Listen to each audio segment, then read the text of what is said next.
is it that's inspiring? What is it that makes it a text worth returning to? And we've made it through the first two parts of it. If you weren't here, no problem. Not only is it all on YouTube, just showing up today for the first time is great, no problem at all. And we're at the phase in the book when we're really looking at not just how do we connect with the heart's deepest yearning to be free and to have everyone also be free, but how do we sustain that? Because I think there's often that we can have that sense like, wow, I would love to feel less encumbered by my fixation and emotional rigidities. Anybody? Yeah.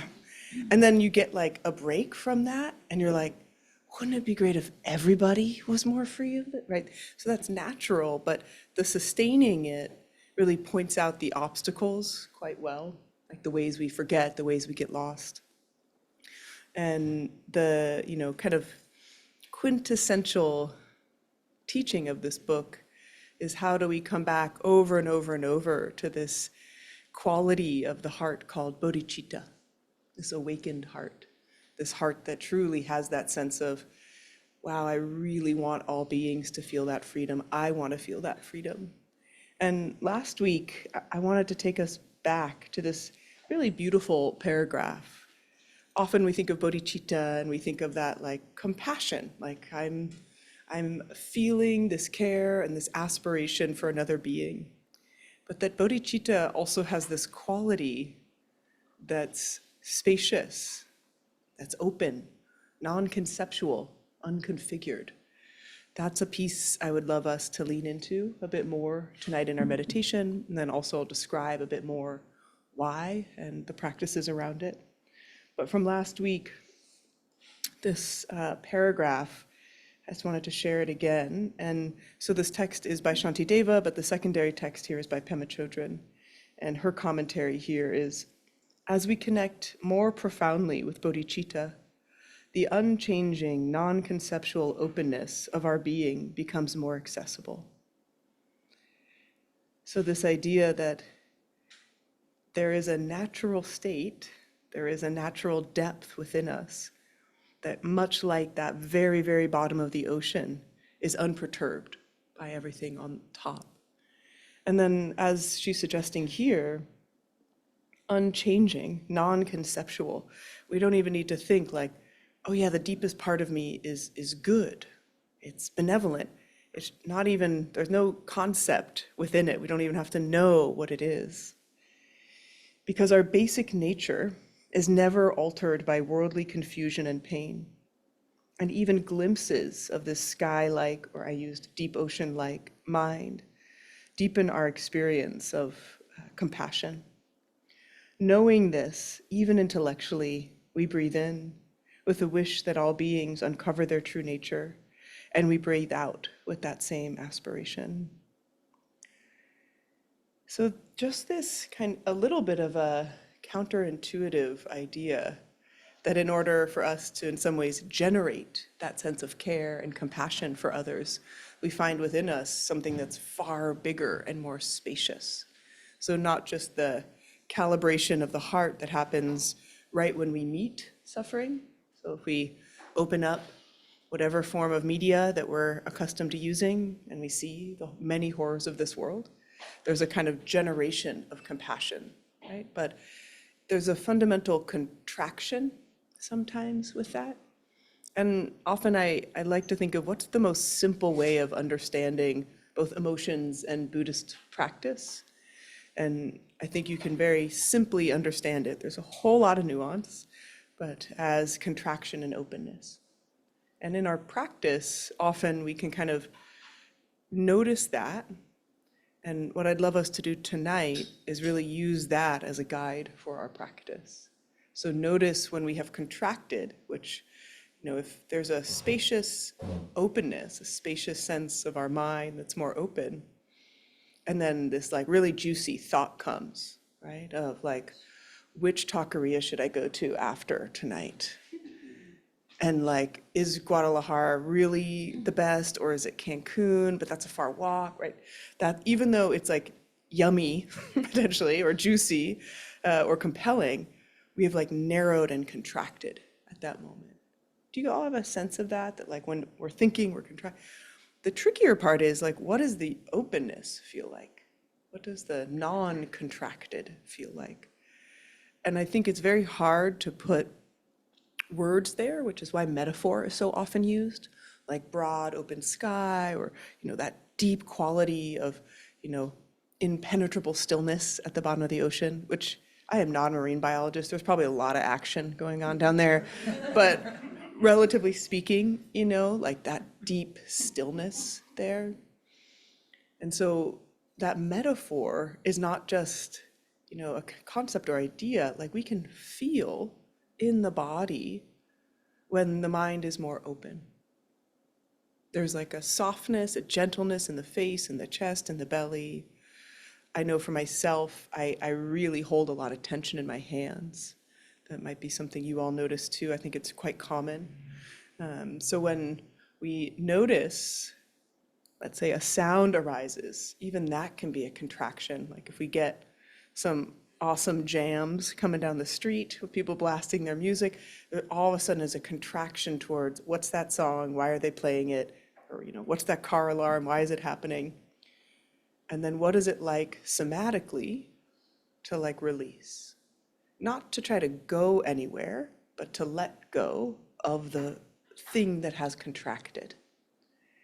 I know this is very simple, but you all know this is so hard, so hard to do. And I think there's, such great benefit, because this evening we're looking, in some ways, one of the areas we'll focus on is rigidity and fixation, which is not feeling open, and often these loops that kind of keep us away from seeing what's happening to ourselves, seeing the true nature of reality, seeing what could be a way we can benefit others. And it's so simple, but it's like, yeah, just let go. And you're like, yeah, duh. Like, thanks, I get it. But then, so what is it like to actually exercise letting go in our meditation? And so, we will settle in, we'll settle the body, speech, and mind. And then we are going to try to make more of our kind of anchor, if you will, spaciousness. For some of you who are here more often, we often go to this spaciousness place. That doesn't necessarily mean it's any easier, but the way I'm hoping we'll be able to feel into it or connect with it tonight is to notice contraction and then really release in the body. Forget about the labeling for now. I love labeling. We've done that a little bit in the last couple months. Forget the label. Like that somatic release into spacious openness. And to say, as she says here, even knowing this intellectually, even knowing, or maybe you can sustain some belief, there is something that is a spaciousness of the mind. It's not always just thoughts. There is something that is spaciousness of mind. And to kind of help us get encouraged, I'd be curious, has anybody here experienced spaciousness of mind? Some have, yeah, sometimes, yeah. What's it feel like? It doesn't. Good. Yeah. What else? What do you notice? Yeah. Well, in working with the mandala, the way Lama Tsultrim teaches it is spaciousness of mind, the opposite of spaciness. So my least favorite state is that, where am I? What am I doing here? And it's not that. Interesting. Yeah. I think it has many opposites, because fixation is a pretty tight opposite too. And, spaciness is a tricky one to get out of when we're doing spaciousness of mind. So I'm glad you bring it up, Chris, because, spaciness often implies that there's some dullness, some torpor going on in the mind. It's not just spacious in which there is that quality of being illuminated, light, right? And not literally like you see a light, but there's a vividness or a brightness. So that's good for us to kind of have in mind. So there's that spaciousness, not spacey outness. What else? Anybody experience? Yes.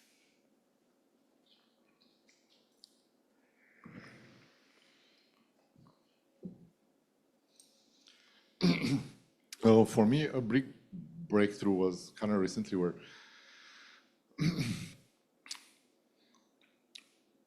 I realized the simultaneity of attention. So instead of being, so the tightness is kind of like having like a super, kind of like a flashlight just pointing on something like really, while imagine something like,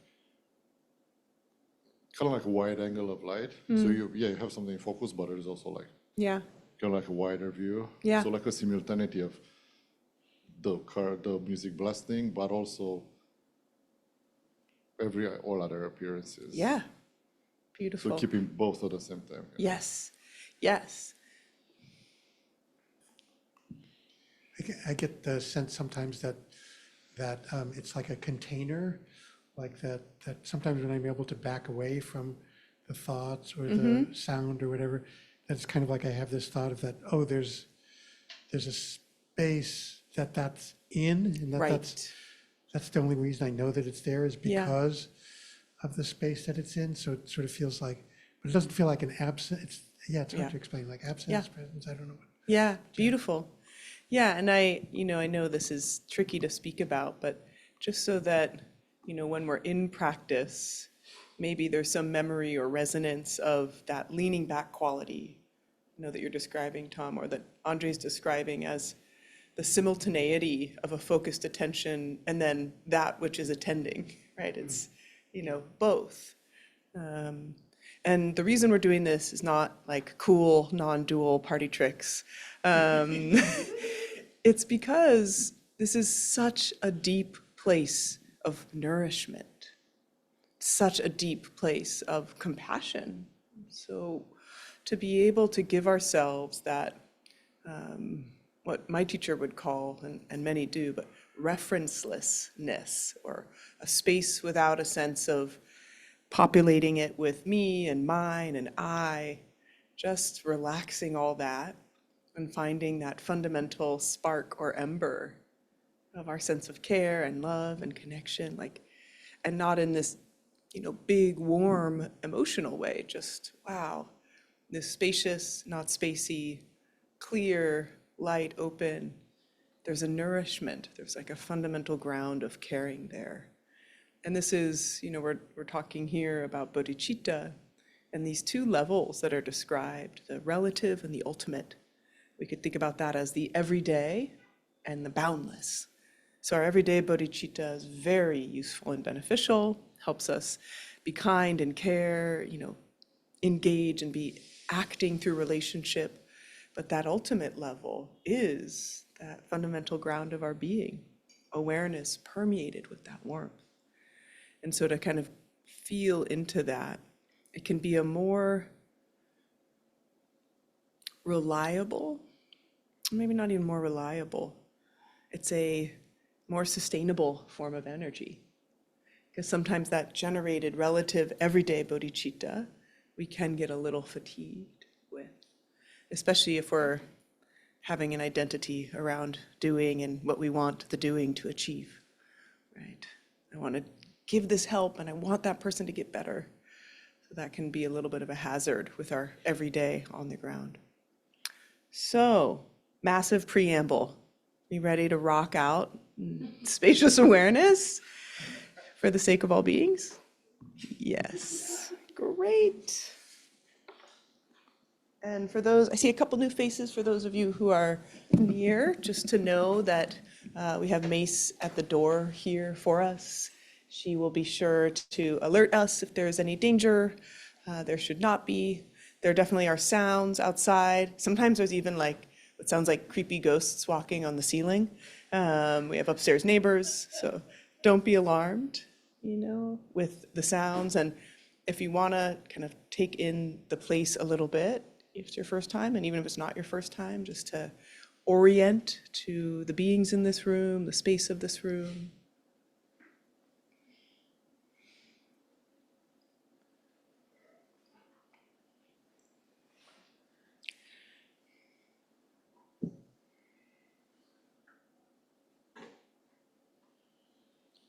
And then let's give ourselves a couple moments to settle into our posture.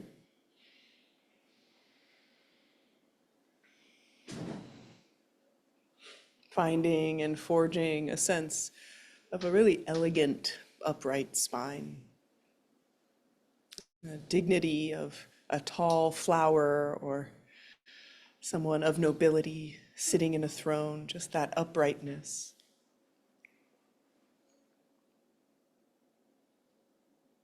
And find just the smallest kind of tucking together of the shoulder blades that helps open up the chest, lift the heart.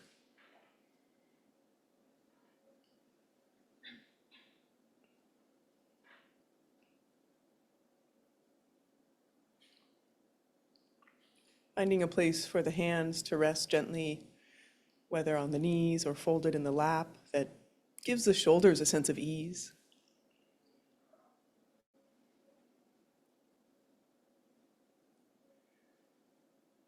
And then softening through the eyes, softening through the chest, softening, relaxing, and releasing through the belly.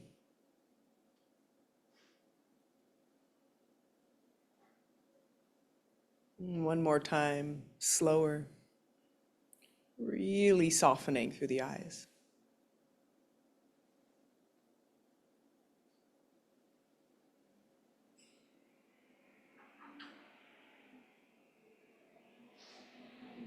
Softening not only through the chest, but around the neck and the shoulders.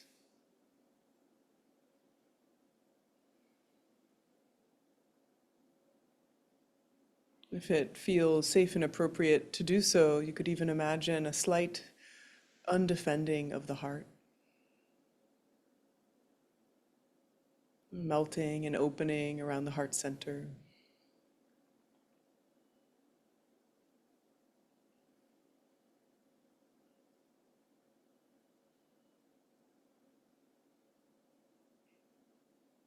And if the heart feels closed or shut down or offline, no problem. It makes sense when the heart goes offline or feels closed down.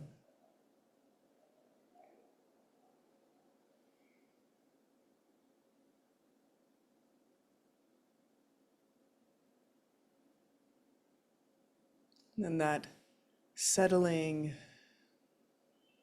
releasing, grounding into the belly.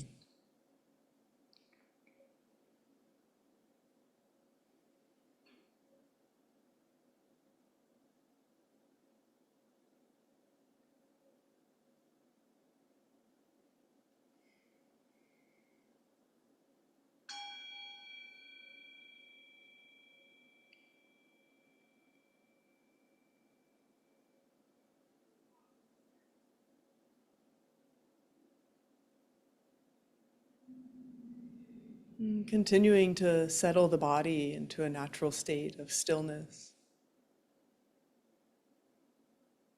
Noticing the sensations throughout the body. And allowing our attention and awareness to be with these sensations.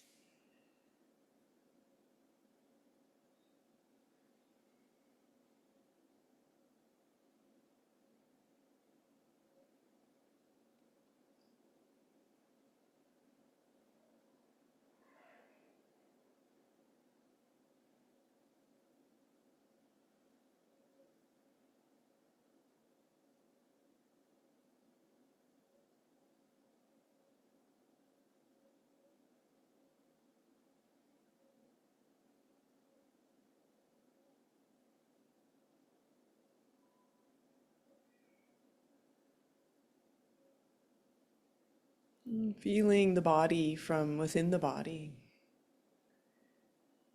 And even as we attend to the subtle or maybe not so subtle sensations in the body, can we find and connect to the quality of stillness? The body stilling into its natural state. Nowhere to go, nothing to do, just right here, settling and stilling.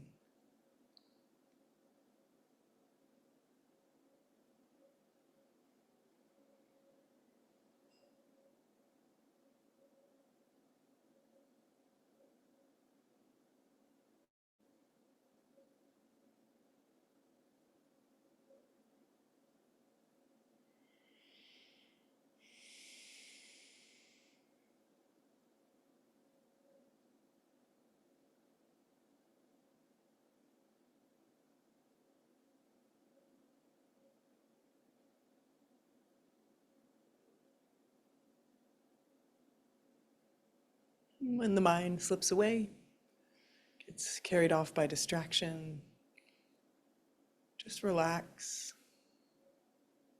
release, and then with a reinvigorating return, feel the freshness of noticing the body once again.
Gently shift the attention and awareness to a bit more narrow of a focus onto the breath.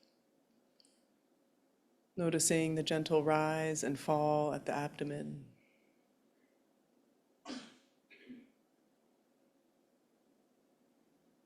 And considering the possibility that this following of the breath could be an incomparably valuable tool for our well-being, a precious jewel.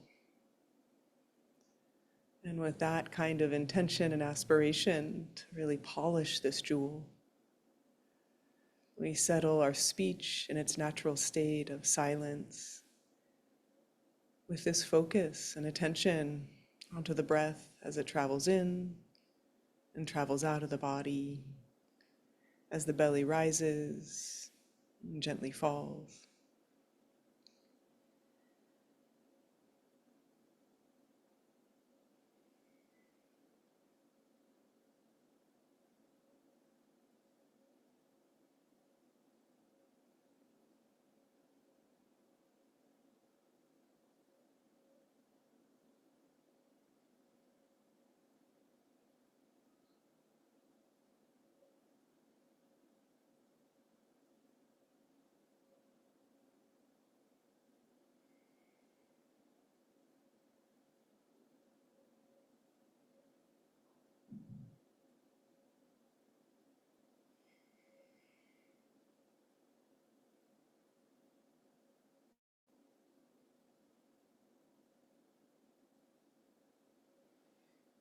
Getting carried away is part of the polishing of this precious jewel. Allows us to then return with that refreshed interest and that newness to once again notice and feel the breath, saturating our attention and awareness with the breath.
A couple more breaths here.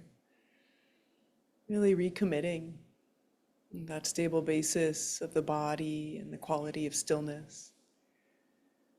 And inviting this natural quality of silence to the inner speech.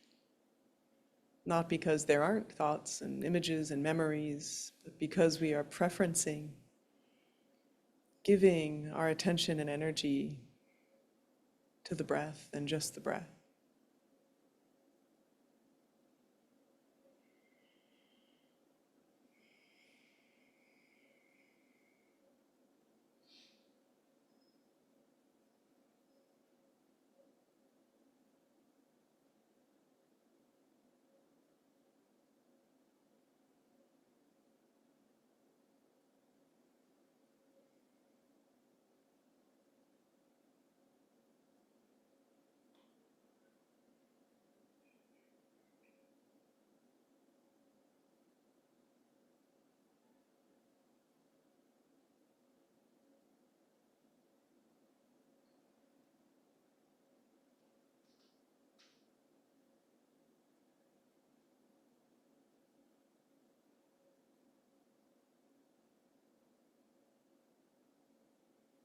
Now we shift from this focus on the breath and the body to that more expansive, leaned back spaciousness of mind.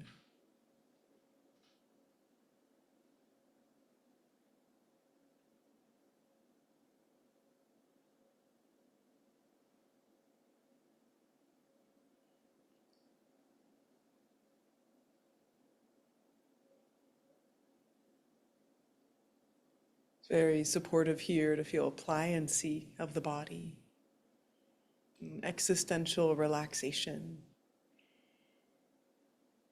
while still maintaining that brightness and that vividness, the upright central channel, rising up through the spine.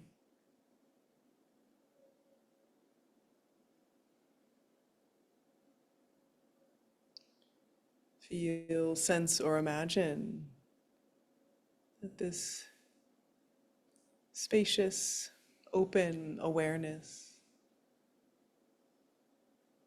can be experienced in the body as spacious, open awareness.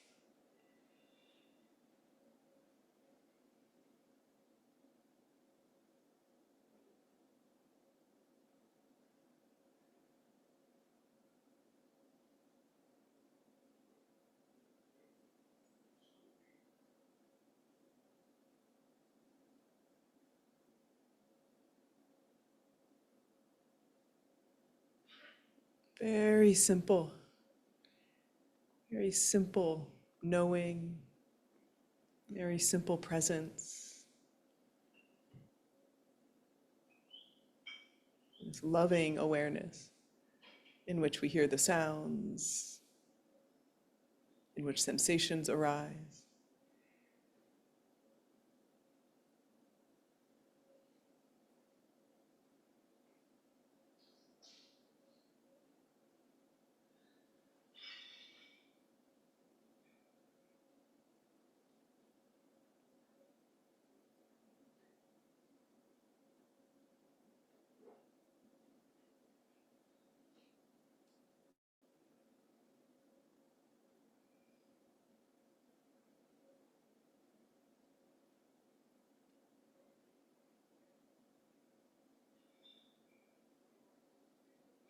And to refresh this spacious awareness, the sense of openness in the body, but not only the body. It saturates the awareness above us, below us, around us on every side. We relax more deeply.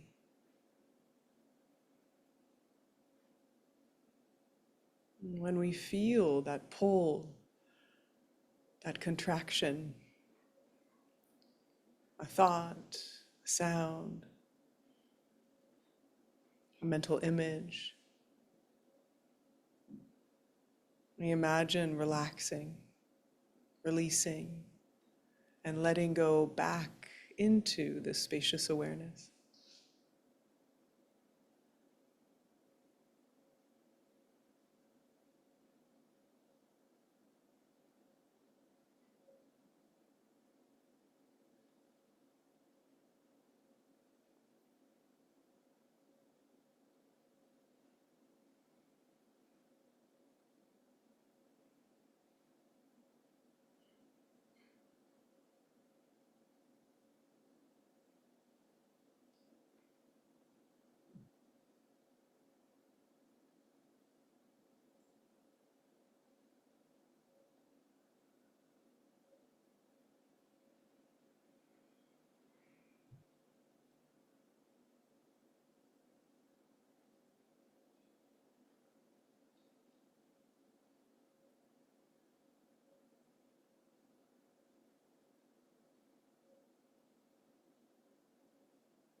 It may be hard to find refuge in spacious awareness in a sustained way. You might find yourself carried away often. No problem.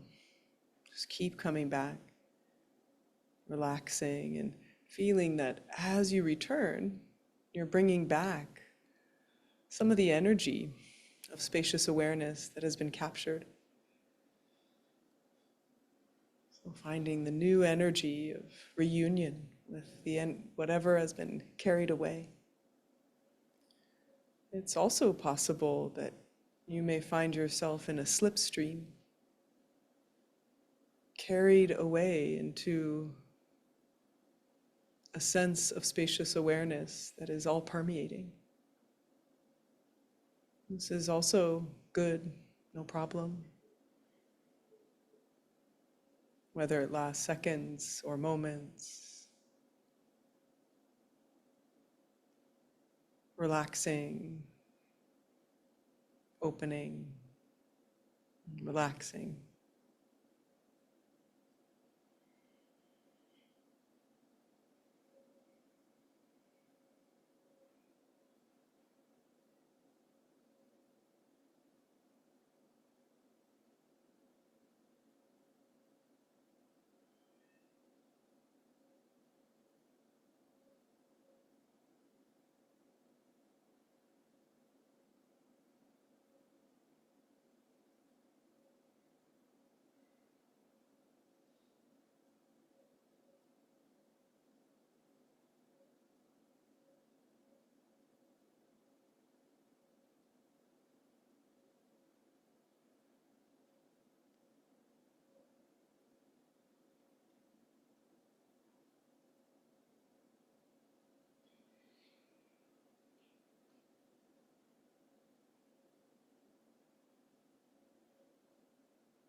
No need to have a concept or a judgment around whatever has carried you away.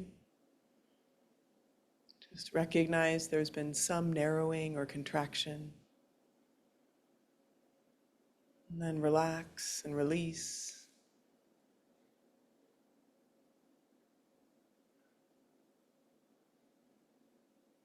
That quality of letting be or letting go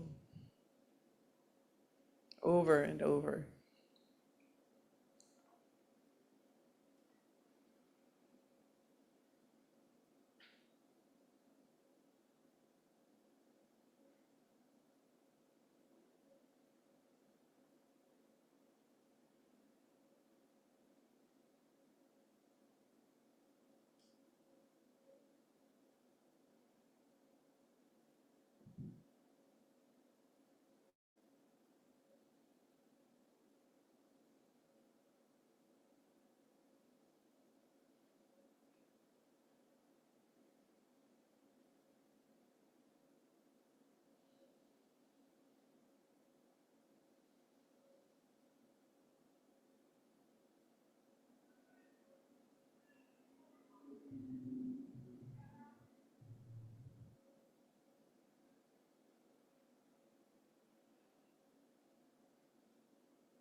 Sometimes we find ourselves looking for awareness.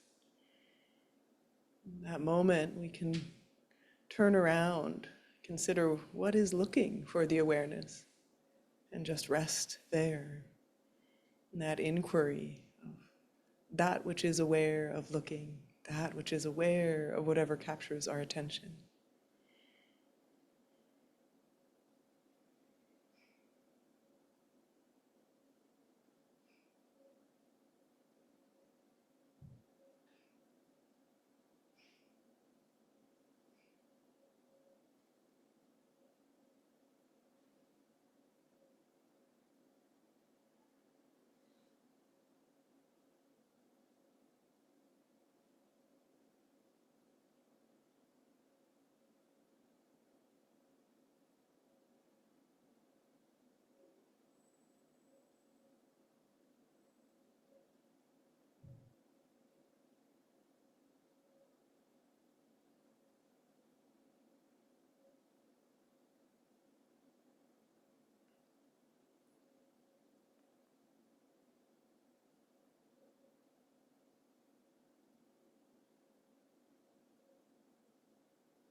Consider how gently you can come home to awareness, how gently you can return.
Regathering the attention to the breath and the body.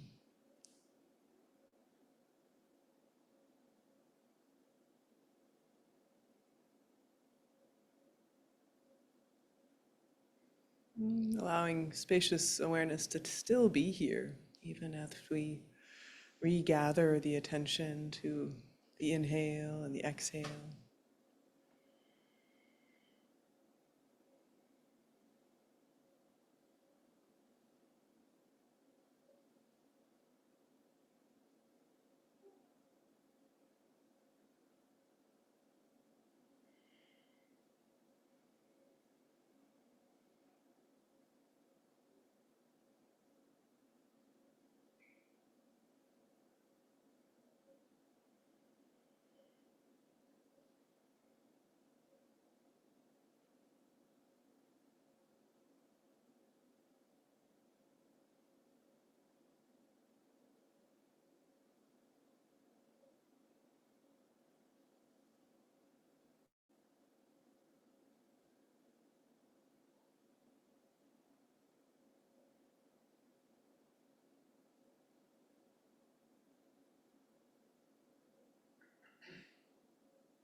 Thank you for your practice.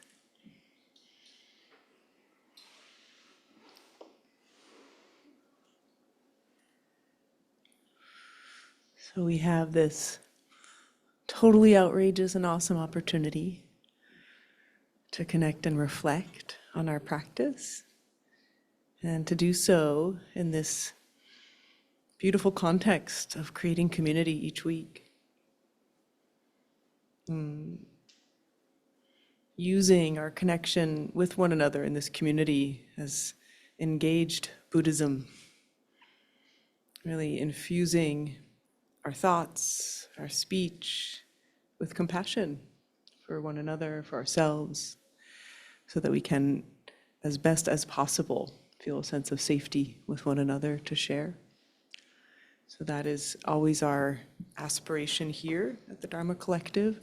Folks can share and reflect, feel a sense of ease in their sharing. How's that sound to everybody? Great. Wow, that felt pretty good.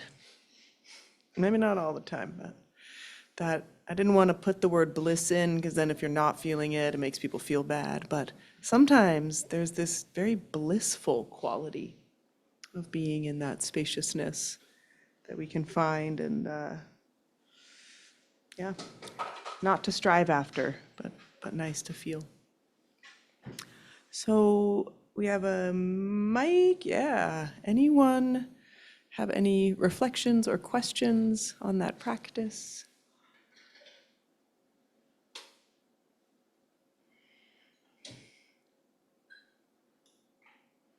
Anything you noticed? Anything that felt compelling in some way or another? Anything that felt confusing in one way or another? Yes.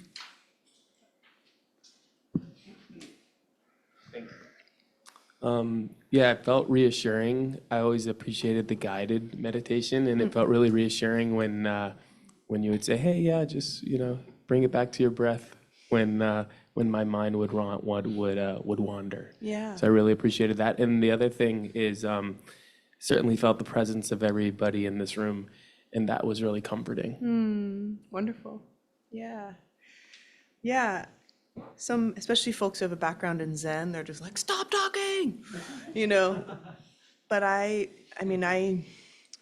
think guided practices can be so skillful, because it really does help us, move along and feel and sense where we're headed. And especially later in the day as we practice here. In the morning, a little less instruction, but, just to support us, and our energy being lower is also great too. And indeed, if there's enough of a sense of connection, practicing with other people is so grounding. Actually makes us focus more and practice in a different way. So, yeah. Anybody else? How was that spacious awareness?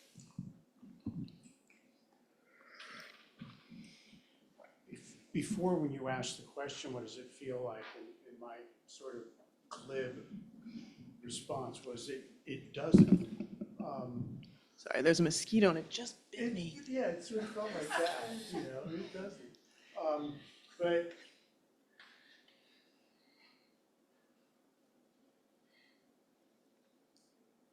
initially, when it first opens up, it's this deep sense of relief. Because spending so much time being me is kind of exhausting. And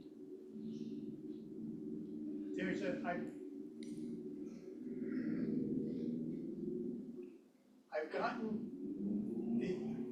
I get sort of sick of me, and I've learned recently to sort of have compassion for that part of me that gets sick of me. Beautiful. And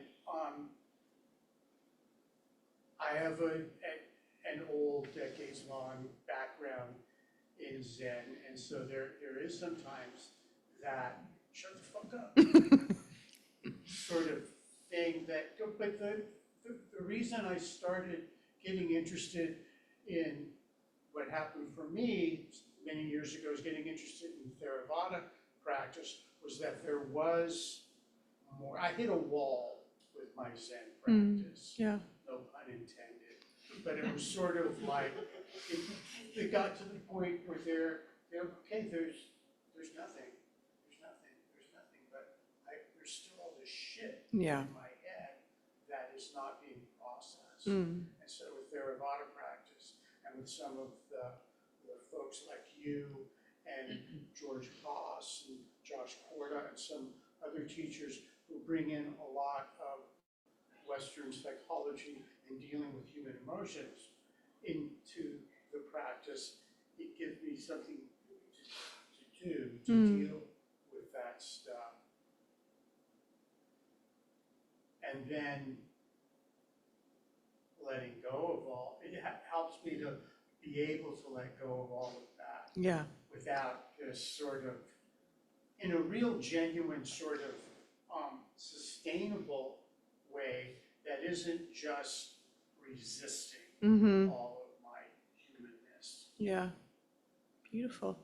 Yeah. Thank you, Jimmy. Yeah. And I think, being able to let go and not even know what it is, to like whatever who cares, that is so powerful. And then doing, the sometimes off the cushion work of what is this repetitive, habitual pattern of not liking the story of myself or not liking the story of another or whatever it is. What is that?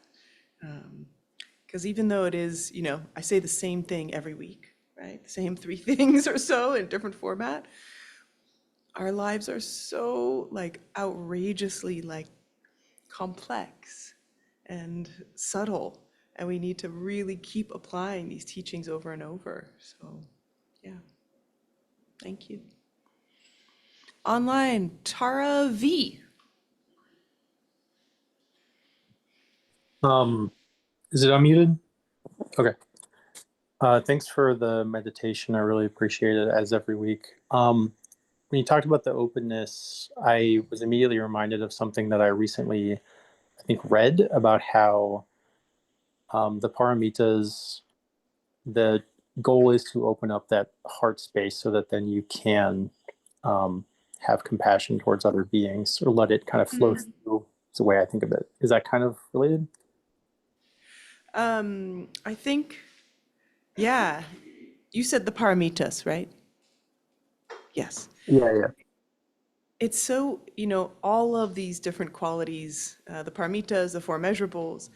So the paramitas being these spiritual qualities. Right now we're working with enthusiasm, which is one of the paramitas. Joyful endeavor, heroic perseverance, otherwise known as. And all of them help us, make a little more internal space and also see things more clearly. So I think both are true. And there's so many different ways to do it, which is very, I think, heartening that we can approach this in so many different ways. So, yeah. Does that answer your question? Yeah, no worries. Sorry, I'm used to assuming Zoom calls are kind of one way, but yeah, I appreciate it. No problem. Thank you so much. Any other thoughts, questions? Oh, yeah, Well, Chris. I'll agree with Jimmy that the mindfulness, it's a double-edged sword. Yeah. But what I experienced just now was so loving. And I will also agree with this gentleman here that what I do professionally, I have the wild good fortune of being able to incorporate this into my work. But I could not do that if I didn't come and sit with other people who are like-minded and who are likewise committed. Yeah. Because the people that I'm working with professionally, sometimes I feel like I'm dragging them kicking and screaming. So thank you all for being so cooperative. Aw, glad we can help fill your cup. And Tom, did you want to?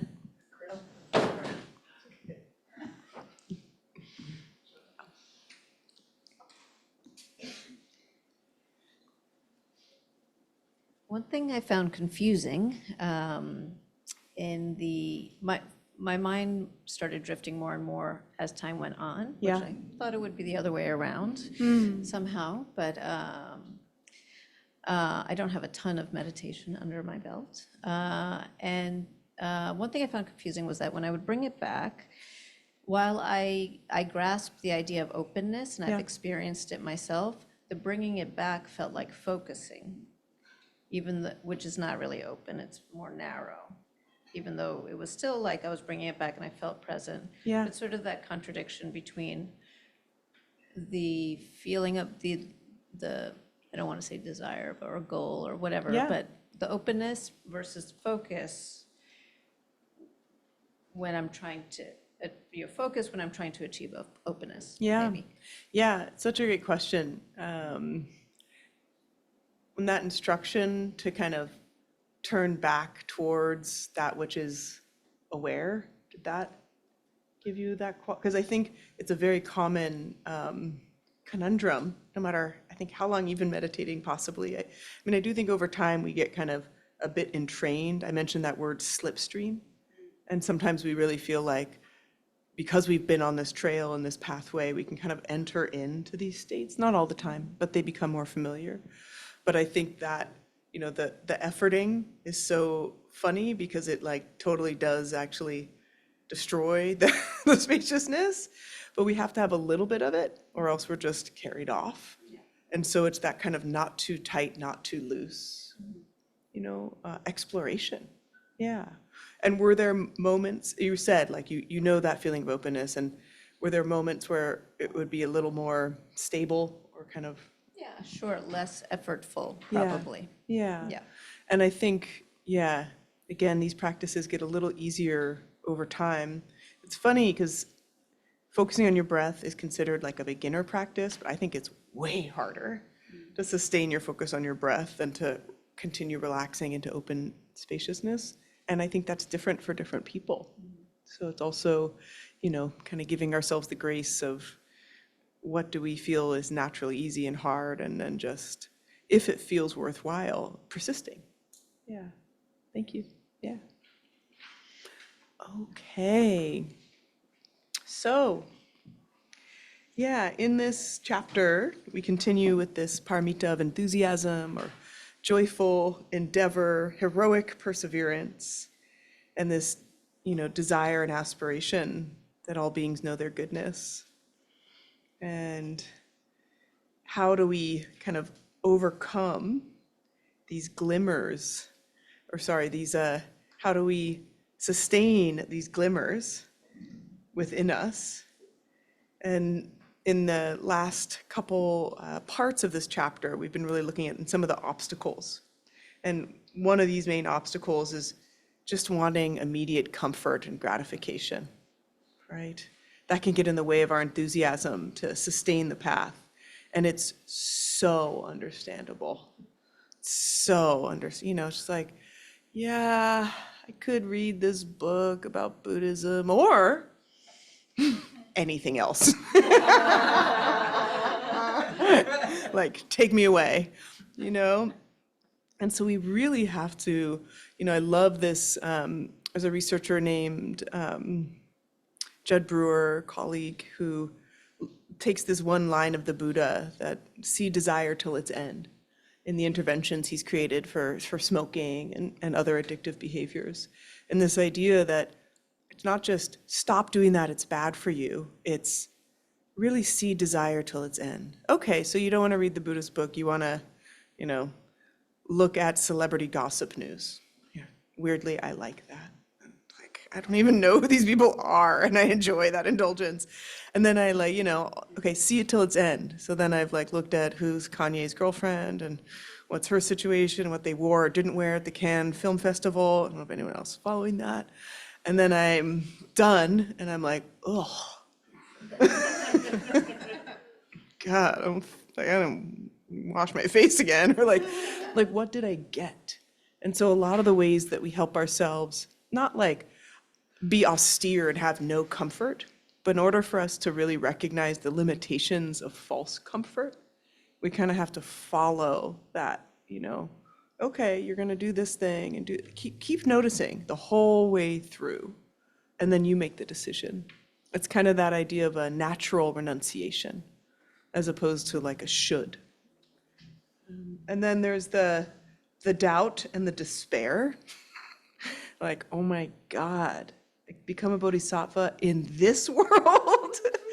There's too much suffering. I can't do it. There's too much, right? And, there's, a couple different suggestions here. And one is really like starting to trust in ourselves.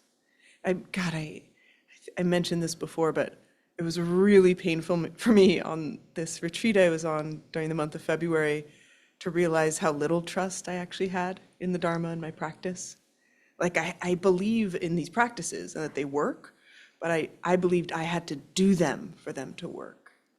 And I don't know if there's like a subtle difference. Instead of I can just allow myself to be held by the practices, right? And there's like a different level of trust there that gets like a little cheesily close to trusting in the universe, which I know is cheesy, but like it's actually really good. And it's a true phrase. Like that trust in that which is greater than us is such a humility, and such an important spiritual quality to just have that. The posture of surrender is the appropriate posture to this world. And so how do we find that sense of trust? And it can be just this real sense of opening. And Pema says here that we can be very tender. We can trust ourselves. Human beings, unlike gnats and bees and our beloved pets, have a natural ability to know what's harmful or helpful. I don't really agree with that. Those guys, they're pretty good. But we can distinguish between actions that bring benefit and those that cause confusion and pain. We can see when we're hooked and when we're not. Through trial and error, we know where these habitual urges lead. So it's like, see your desire to its end. We know through trial and error, we know where these habitual urges lead. And we know the relief when, instead of acting them out, we relax into our immediate experience. Most importantly, we know that when we do lose it, we have the tools to recover. We can practice, as is in earlier chapters, patience, remaining like a log. We can do the compassion for ourselves and others. We can read the Dharma. We can relax with the ungraspable energy behind all labels and words. And she says this so many times in the book, but it's worth repeating. We discover that we do have a choice. We can strengthen old habits and suffer, or interrupt them and break free. Frequently we miss this point, but the natural ability to know the difference never goes away. It's very encouraging. So no matter how many times I'll look up celebrity gossip,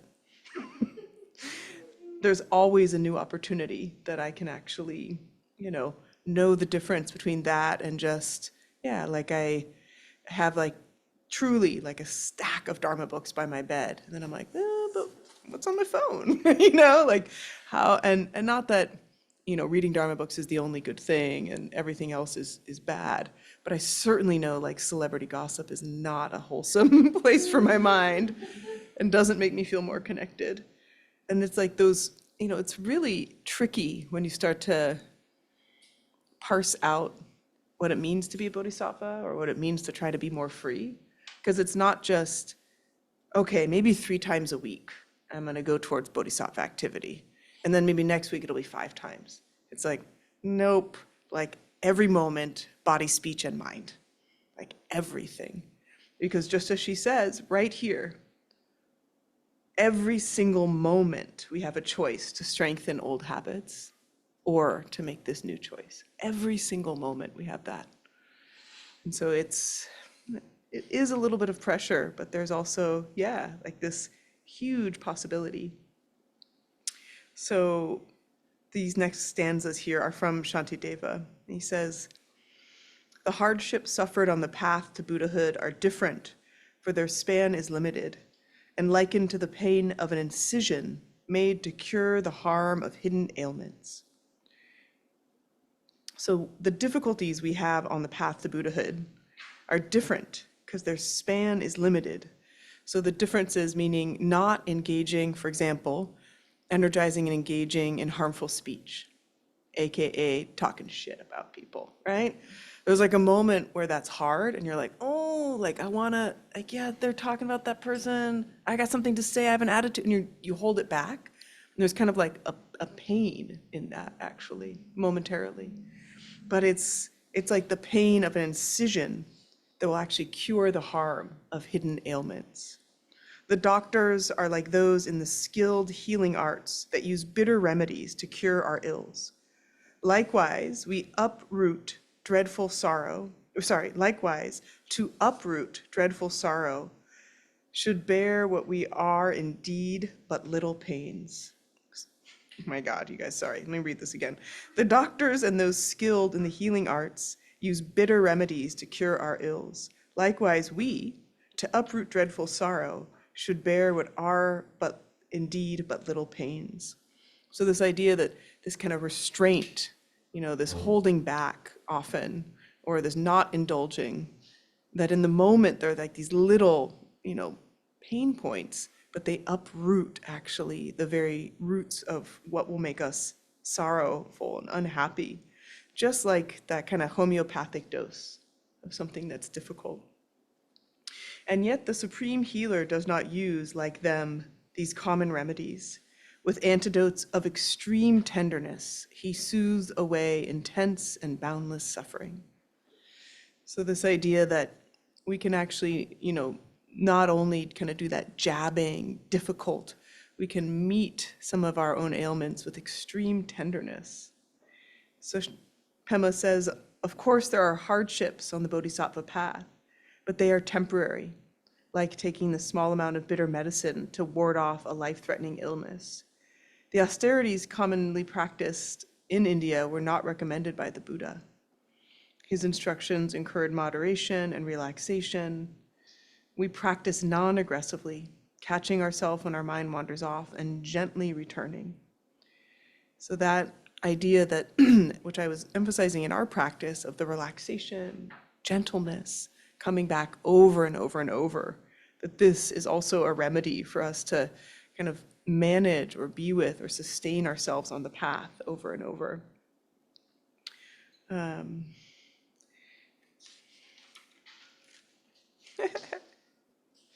I think, I think it's tricky because there's such a balance for many of us between the gentleness that leads to that indulgence in too much comfort, and then the gentleness that allows our path to not become rigid.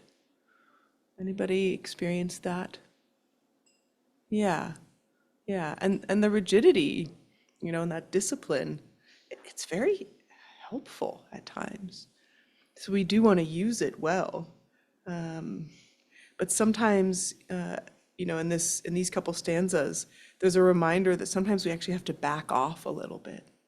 Like we could be going a little bit too intensely or too hard. And it doesn't mean, Pema said, it doesn't mean going up, giving up. It means finding out what we can do with enthusiasm. And we have to experiment with this and discover for ourselves what's too tight and too loose. So that, I kind of like that. And that's really she tells a little story here of, this one student she had who wanted to work their way up to doing 100 prostrations a day, but it felt so hard they couldn't even get started. And so she asked them to just do 5 prostrations a day. And they said, that's not enough, I'll never get there. She said, just do it. He did 5. And then 2 weeks later, he's like, I naturally bumped up to 10. And then just that, without pushing, with that kind of gentleness, there was that natural desire to do more and just a little momentum. So when we want to overcome like our doubt and despair, there can be a little, pull yourself up by your bootstraps, get in there and give them hell. And then there can be just that real tenderness, that gentleness with ourselves, and like a pulling back too. The next part, so kind of moving over and past these bigger impediments, there's this other whole area in the chapter around what can get in the way of our enthusiasm and what are the ways that we can really develop the strength to persist in our enthusiasm. And Shanti Deva says, I don't love this word, but sin has been abandoned, thus there is no pain. Mind is skilled, thus there is no sorrow. For so it is that mind and body both are injured by false views and sinfulness.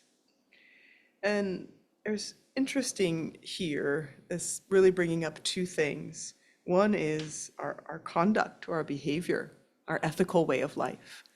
So using the word sin, you could just say unskillfulness has been abandoned. There's no pain. And then the mind is skillful and there's no sorrow. And this mind that is skilled, this is where I went a little bit deeper, is like the mind that isn't caught up in rigid fixation, persistently over and over, looping the same thing over and over. And that the fixation and rumination contribute directly to having a fall, or like either they contribute or they're in a,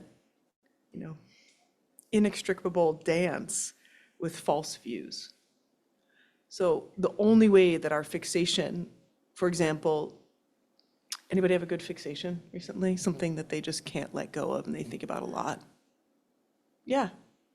Yeah, I'm a special ed teacher and I've been thinking about switching jobs. Okay. Yeah. And some of that's good, right? Yeah. But what part gets you like, Yeah, fear of regretting it. Maybe because I now want to be a social studies teacher, but maybe I'll miss my special ed students. yes, perfect example. So like, It's just like a loop. I can't make a decision. right? And you said the right, you're clear, like fear, right? There's like, okay, I have this job as a special ed teacher. I could be a social studies teacher. I think I'd like it better, but what if I miss this thing? It's like so classically human, right?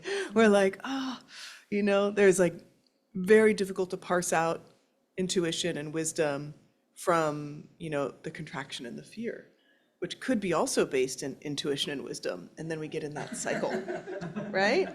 So it's really tricky. And, it's interesting because like, especially when you look at, the research literature on fixation and rumination, it's often described as really these like ruminative thought loops. And I like that description of it because it feels very clear. And anxiety is the fuel for them. It's kind of this perfect storm, anxiety and fear being the truth that we can't control or know, and a difficulty in relaxing into that. Sometimes it's very helpful to have that anxiety and fear because we need to scan our environment for what isn't safe. But then when we are applying that same level of like fear and survival level fear and anxiety towards these decisions where we just can't know, like there's no way to know. Like you could, if there was an action, you could take it. And indeed, action can help alleviate anxiety when that's possible. So if you talk to all the other social studies teachers, if you, talk to ChatGPT, like you get all your resources, understand the options, and then like, when we've done all that, why can't we let go? Right? I don't have an answer, but it is so, unbelievably revealing of the nature of our minds kind of wandering in the world and the untrained mind, right? So even though, and there's like it's interesting, there's almost this way where we're indulging, the same way I'm indulging in looking at Kanye's new girlfriend's wardrobe, right? There's like this, I know I probably shouldn't retrace it, but I think it's important, So we're like getting undisciplined, like we're not actually resting in a more referenceless awareness, right? We're not like, I'm just gonna make a little space, or like we go right back to it. And I've mentioned this before, but in some contemporary ways that people are talking about the mind and the brain, they use this term I think is useful called predictive processing, or this way in which our mind and our brain is anticipating what will happen next. It's very true. And that prediction ends up becoming a reality so much to the point that we can't even see what's in front of us, right? So we can all have that experience. Wow, this mosquito is like my greatest teacher tonight. No, thank you, no. And this idea of like we put forward a projection of the world that we anticipate it to be, it like cuts us off from what's there. And so some of these ruminative loops are thought to be part of like what's called an overweighted kind of prediction of what will happen next. And these are always, not always, but very often based on our past experiences, right? So for example, starting a new relationship, you've been betrayed or let down, maybe you have insecure or avoidant attachment, then you go into exactly your style, right? Of, oh, that's definitely gonna happen again. Even if you're trying to not think that, it like rises up to meet the situation and you impose it upon the situation. And it's very humbling. And it is in some ways really good to see this clearly, to give us the motivation to keep practicing. Because there's no pill, there's no weekend workshop, there's no psychedelic journey that will uproot this. You know, it is like over and over bringing your mind back, over and over recognizing when you're caught up in rumination, over and over either finding space or relaxation or breath. Like, it's so humbling. And I love that you shared that example because it's really important. Like, it really matters. And yet the way that often we've trained ourselves from very early in our life, like there's a big developmental piece of this. And it's like that, it's like that raft that got us over a certain river at a certain time. You know, that apocryphal story of this monk who got his raft to the other side of the river. And then he's like, should I keep carrying this? I mean, there could be another river. It's like we keep these stories, like, and then we're like dragging this like huge raft across like a desert, and it's like, oh my God, like there's nowhere to even put this raft. Like, oh, I'll just put it here because, this makes sense. So we're like dragging these old things that helped us and imposing them onto these new situations that may or may not need it.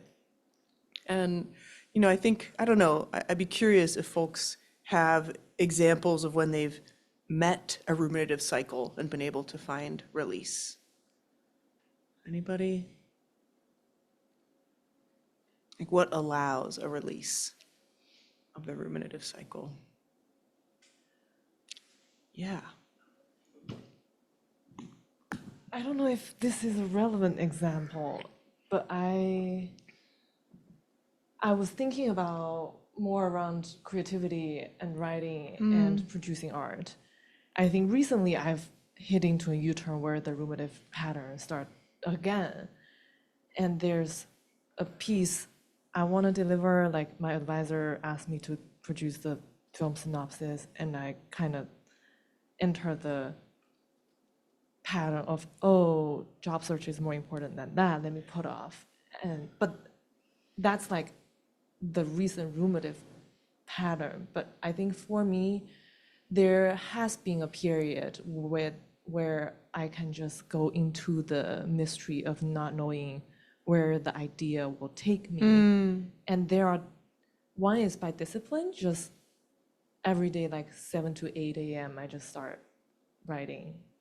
And then like 1 to 2 p.m., just start writing, just like following the clock. And then I think the other one, which helps me to break the pattern, is just go into the energy.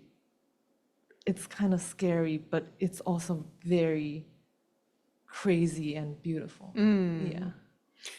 Going into the energy of the rumination? No, of the creativity. Yes. Yeah. But it kind of takes awareness. Like if I'm like, I remember one day I was waiting for my food in a restaurant, and just suddenly there is this idea that I have to put things down, and then like I don't have a pen, I don't have a bag, so I asked the waiter for a paper bag to go back, and I just tear them down and write things down. I think for that moment, if I can feel it in my body and just go into the space and have it out, I think that's something that helped me to break the pattern. Yeah. Yeah. So it's in some ways how to overcome the rumination of like, I shouldn't be Yeah. indulging in this creativity, but Yeah. actually that's where you want to be. Yeah. And Yeah. there's an interesting relationship between also like perfectionism and rumination, right? Where we're like, oh, I can't do it right, so I shouldn't do it. And we kind of avoid, because there's the fixation and then there's the avoidance, right? And they have a similar sticky quality. And it is, that directly turning towards. And it's interesting because the directly turning towards could also be, what if I become a social studies teacher and I hate it? Okay. Like, can we live into that which we're most afraid of and really like see it, right? And kind of feel it and know like this is a possibility. And then the idea of like, can I turn towards that which I'm avoiding and just enter it? It's interesting with creativity, especially, but yeah, I think there is a somatic quality. So like in the meditation, we are looking to the somatic quality. Can I recognize the fixation through the contraction? Can I find the release of that? And especially finding that spacious awareness around the experience itself. Yeah. Anybody else? Ruminative cycle, solutions? I feel like recently just humor. Yes. Humor, laughing at it, talking Yes. to it, talking Yes. to myself, being like, no, thank you. Oh, I see you, wow, there you are. Yes. So just like not Yes. taking it so seriously. Beautiful. Yeah. I love that. And you hear Tara Brach say, and this too, so just, but that decentering when you name it instead of having it just be. So it's like, you give a name like Calvin to your ruminative cycle and be like, Calvin, no. Just that simple. And then that clear seeing, right? These bodies are of a nature to die. This life will end. Everyone I know, I will not know, like kind of going to that more clear seeing of the truth of impermanence can also help us like just kind of slap out of, right? That piece. And also recognizing, the funny thing about trying to exert control over your world, well, everybody hates you. It's like so hard to be with someone trying to control everything. Not hates you, but it's hard. And it's just not possible. And it really discounts like the beautiful multiplicity of what actually creates life. Like there's so many factors and conditions, and as though we could think our way through, right? It's a fantasy. There's so much. So this real humility of there's certain amount of things that I can do and have, some amount of agency with, and then so much of it is bigger. And then, it's interesting because with the Dharma, of course, it is these practices, right? Resting in spaciousness, feeling the body, but also it's really this, how are you approaching like this whole worldview and perspective of how you're aiming to meet life. And rigidity is so counter to kind of how the Dharma would have us understand life. I mean, life very much more like a river, constantly moving and never the same, all these different cause and conditions and experiences. That's not something you can kind of fix on. It's so fluid. So it's interesting. And I think more, it's funny because when I look at these studies and I'm, like, what are these solutions for rigidity? And it's like mindfulness. And you're like, yeah, but what do you really mean? And often it's kind of, through other interventions like ACT or DBT, these more behavioral interventions, it's really trying to get beneath the views and the thoughts. Like, if I think about this, it will help. Being like, maybe not, And so just that opportunity with the Dharma to recognize the interdependence and impermanence and see what is my experience within that. It's like gives us that bigger lens or container for understanding ourselves. Yeah, and there are certain things that can kind of heighten our rigidity and fixation. And one of them is stress, right? So when we are experiencing stress, to kind of recognize how it might be harder for us to have that flexibility. So again, the idea here that we're kind of always working on like the lifestyle and behavior that supports our practice, that which we are through body, speech, and mind, really thinking of kindness and doing good, and then training this wild elephant of the mind and training it out of those ruminative fixations as much as we can. And it's funny, the training, again, the best training out there, following the breath, resting in spacious awareness, and really taking to heart, what am I here for and what matters? And seeing whether or not bodhicitta feels like a reasonable answer to that question. Because that will just really position us in a different relationship towards the things we want or don't want, or things we get or we don't get. And it's harder to stay fixated. Like I had a physical therapy appointment this morning, and Kaiser didn't put the address of where it was in the notifications. So I went to the wrong building, and then luckily I had time, I went to the right building, but I was like, who can I blame? Like, this sucks. Like, I didn't, and I was like considering talking to the security guard, and I'm like, no, it's not his deal. I'm like, there's no one even in registration. Do I tell the physical therapist? It's like all this like energy it's like fixated energy of like, I shouldn't have had to. And it's like, who cares? I was still early, but just that momentum, right? And how do we meet? And like, it's not like in that moment, I'm like, I'm a bodhisattva, I shouldn't do this. But there's enough momentum of practice where I'm like, discharging this energy will help no one. And it just further retraces aggression in my own mind, and it's maybe they'll send a survey and you can then give some feedback if you really want, so it's really these grand views, right? Yeah, they will. Yeah, they do send a lot of surveys. So like these grand views, but then they really show up, like small, like there's that famous saying, the view as vast as space, but the conduct as fine as rice bran. It's like really big, but then really small. So I know, tough stuff. So let's take a moment and come back to our practice.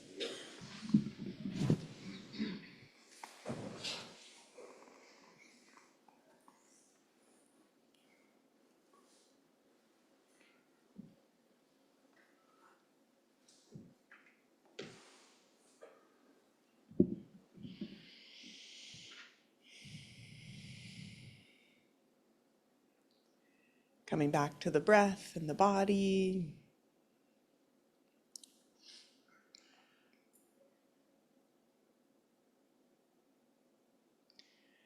And feeling any sense of what we may have dedicated ourselves to this evening. It's the wholesomeness of being in community and reflecting on bodhicitta.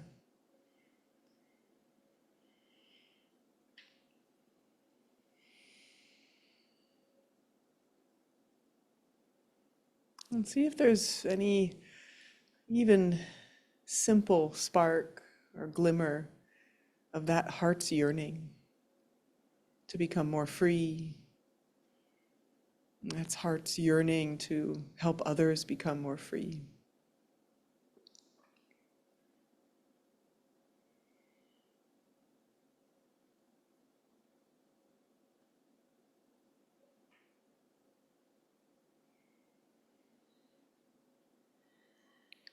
And then exercising this choice that we always have, this choice to, instead of retracing old habits of self-centeredness, self-cherishing, instead to really offer our heart and our practice by placing hands together in front of the heart, if that's comfortable, and dedicating the energy of our practice here tonight, our reflection, our connection, dedicating that energy out in great radiating waves of goodness, with the aspiration that all beings could be free from inner and outer harms. That all beings could know safety and belonging. All beings could experience love and know their true nature. That all beings of all time could be free.